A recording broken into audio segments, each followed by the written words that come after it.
Sorry. Madam, Chinonga next. May I please have your attention?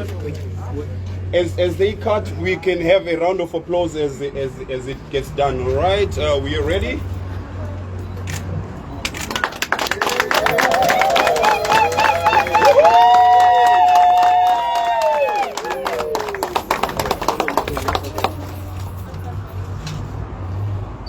Who's ushering people in? Is that Mr.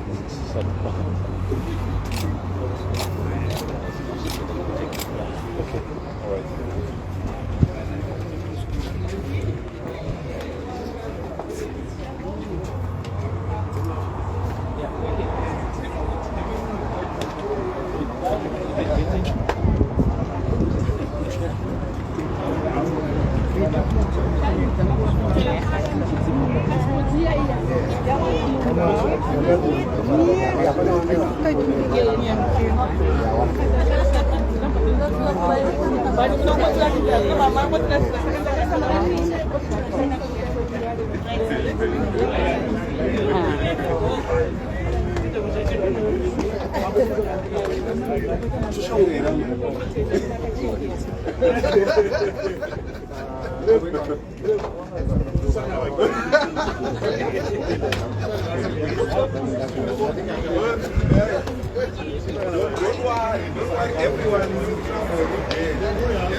Port Elizabeth.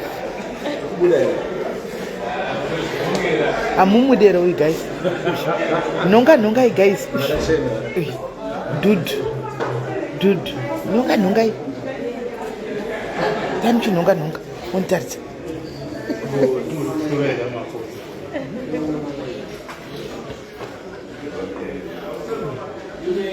Port Elizabeth ndikuwe futhi mchituka yeye atina makadi unongoya pana pa otura makadi unongoya pana pa otura kadi rako pano otura makadi rako panapa atina makadi atina mapolisi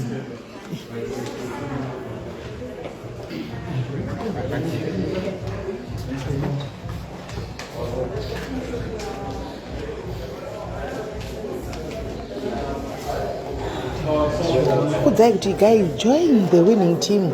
Join a bizarre kumanya. Bizarre kuwina, join a hero.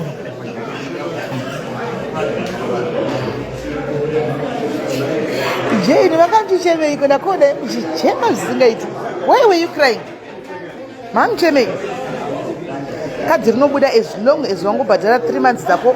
Rinotobuda kadi rako utwa handina kadi office maiona yamunonge makadi enyu panapa kana usati wajoina itojoina nhasi chaipolisi kana undibata kuseri kumbe kujoinisa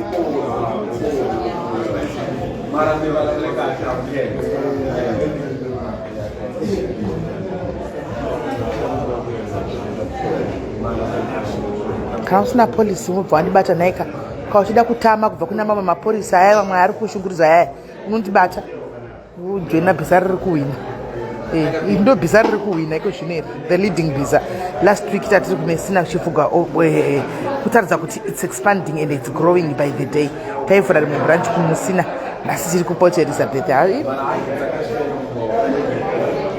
Oh, thank you Lily. Getinde mabhosi muita muchinonga naika muchinisaidza Pretoria, you go to the offices, Zororo offices, koko ndoko unaenda unotora. Anditika unokwenda ku Zororo offices ukangogoogle ati Zororo offices Pretoria inokupa uenda unotora. Kanimbo kutaridza emakofi nenyu mama kamirira kuzopinda kana mchinge mafu pane kungovigwa nechimwe chinenge chitsemukana pasi. Hauna kadhi unozokuti chakugadzirira kadhi racho. Wabhadhira 3 months here kana wabhadhira ndokutorera kunoku ndokuvigira. Mwacha muchapinda imomo moso. Muchapinda. Hamuna amomu.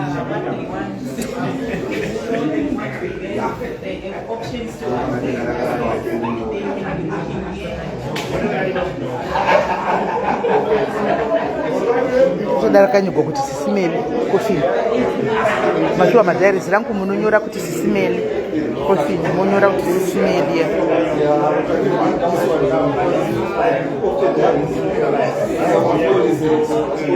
Munonyora kuti anzi rakanaka. Iri rakanaka kai. Niriri rakanaka iri. Niriri iya mama kasketi kai. Niriri rakanaka iri. Niriri rakanaka. Aya akangojairika ayo akamwenya kujairika. Akangojairika. Just for you to show kuti you are a member. Choro iri pasiri rakanaka iri. Ewe tu chakanaka tinowadzimaya. Zvebasa redu. Kupinyi rakanaka zvebasa redu. It's nice. Handi tichangova tichida tisingadi.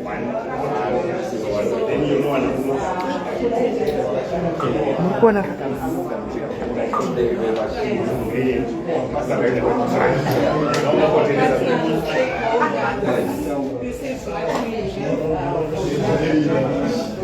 This is your home, Zororo, Phumulani. It's not for us, it's your home. So community leadership, Yes. now know this is your home.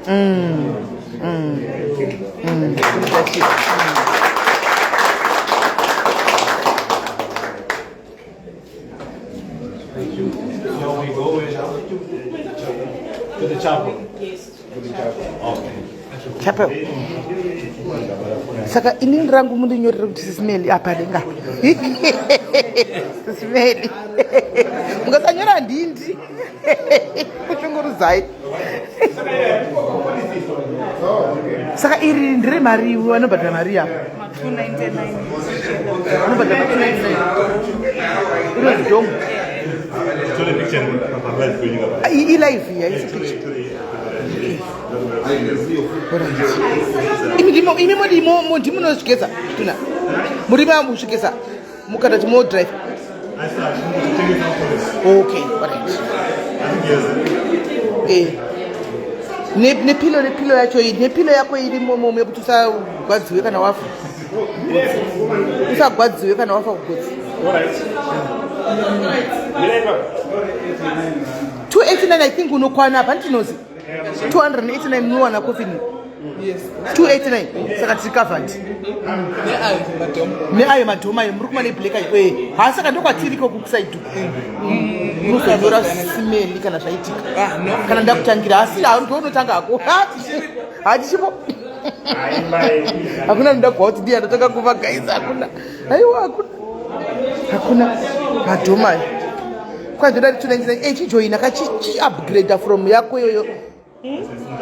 Ndikutogwa picture ni madiaries ayo. Madiaries vanyama. Ari kwese kamuri kwese. Yes. Yeah. SIS MELLY. Pana kwa musiri.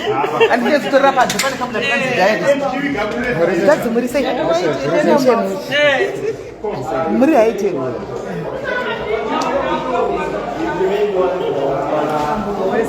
Papa bobi na nika hivi. Kuna umwe muri kuna nipi?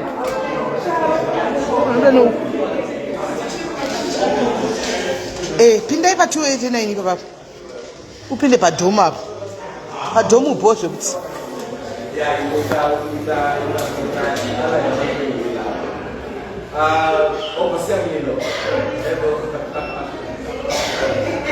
Ndainda ini ndumbiza weekend kwandadosvika. Ndadoveyo. Asi unopenga nzapa muri kumakofini une pamuromo. Uri kumakofini. Une pamuromo iwe rumbi. Rumbi uda urohwa. Budako. Kwanza ukaroora ere. Nasi ndiri kwenyu. Ndiri kwenyu madiaries hakuna kwaasiri chokwadi. Kwese ngodai. Muriko. Masingo is very serious. Kwai uyai kunone kwai ne ava masingo. Kwai mopfeka boots size. Size 9. Kwai boots size 9 ya good size.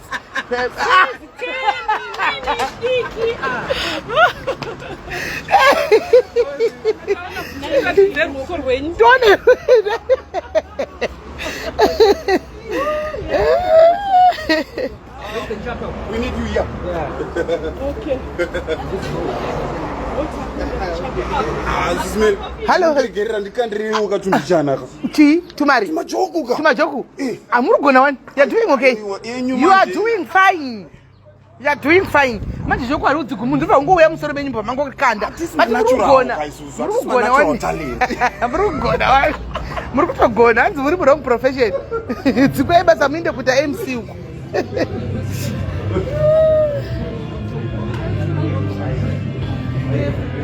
Chedza chiwoko ndeupi? Chedza chiwoko. Who's that one?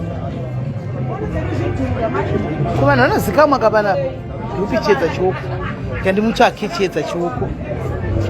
Chedza. Chedza chiwoko? Chedza chiwoko ndiani? Shiwa usiriwe. Kwanza ne red t-shirt. Andisikunzwa muru yachina wani chifamba pa red carpet. Andisikunzwa muchipuludza wani chifamba pa red carpet. Famba yenyu tikutore ayeka madairis manyama. Famba izvenyu manyama. Eka, fambai pa red carpet vapo. Kukuhlei. Fambai pa red carpet. Mungu nobuda uku budzoka.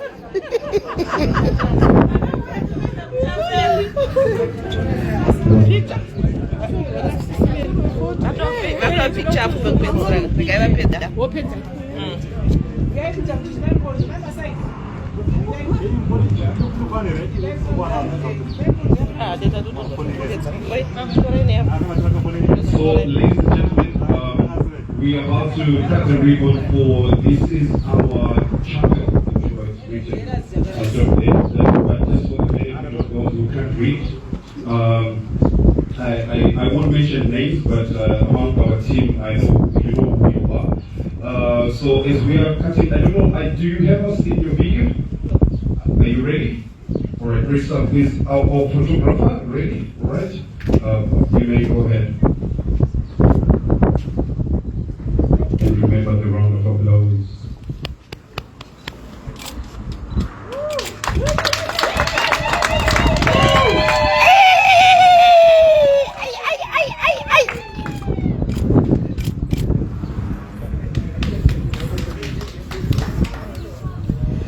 Ndo mukuti kana wafa paya tokuindisa kumusha totanga taya kokutira chechi tichikunamatira kuti mweya wako usaparadze vanhu murodi usadzoke ufambe uindire tu imomu ndo muchapel ari muri kuona imomu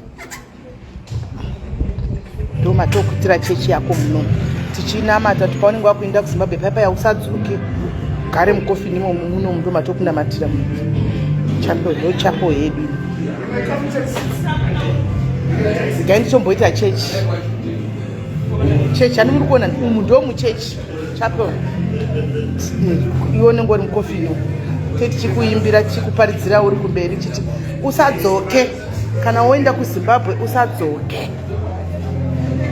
Ufambe uinde. Maiona ka chapel. Chapel. Matokunda muno chikuimbira muno na wakuenda kuchapel. Masaka join the winning team naika biza riri kuwina ndo ramunojoina kana uchida kutama kubva kunokuya kuya unobata tokutamisa zvakanakanaka andisika tichiuya kuno tokutamisa muchechi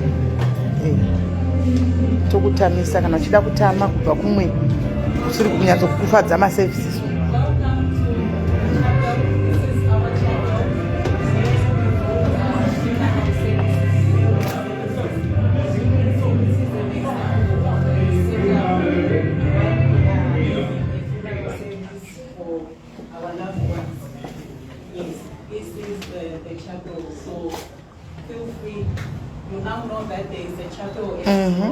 Yes. Zakarongeka. To have a service Yes. Yay. Kungamsheme kuti ndainda mamsheme. Nokuna kuti ndainda. Ndainda kakukipi kupotelesa. Ndainda wani. Ndakona mchichema zvisikaiti mamessage. WhatsApp mamessage. Ndaseka zvangu. Ndikati confused then. Ndikati confused.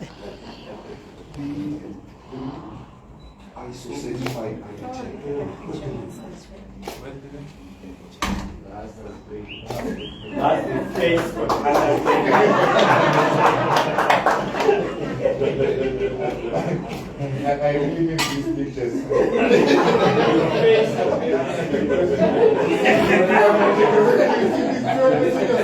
My friends.